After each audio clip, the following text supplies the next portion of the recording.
అసంభవం అనే పదం హనుమంతుని నిఘంటువులో లేదు. అతని గమ్యం హిమాలయాలు. ప్రతి క్షణం విలువైనది.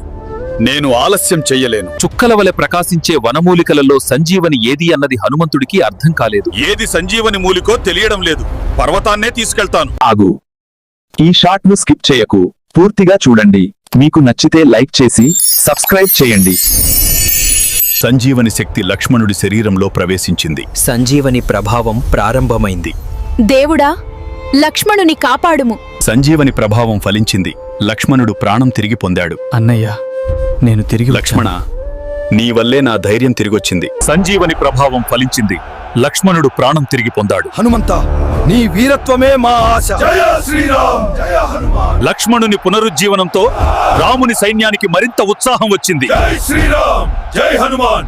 యుద్ధం ఇప్పుడే ప్రారంభమైంది. రావణుడు కోపంతో రగిలిపోతూ తన కుమారుడు ఇంద్రజిత్తుని పిలిచాడు. ఇంద్రజిత్తు, రామ లక్ష్మణులను నాశనం చేయి. ఈ యుద్ధంలో నా శక్తి చూపిస్తాను.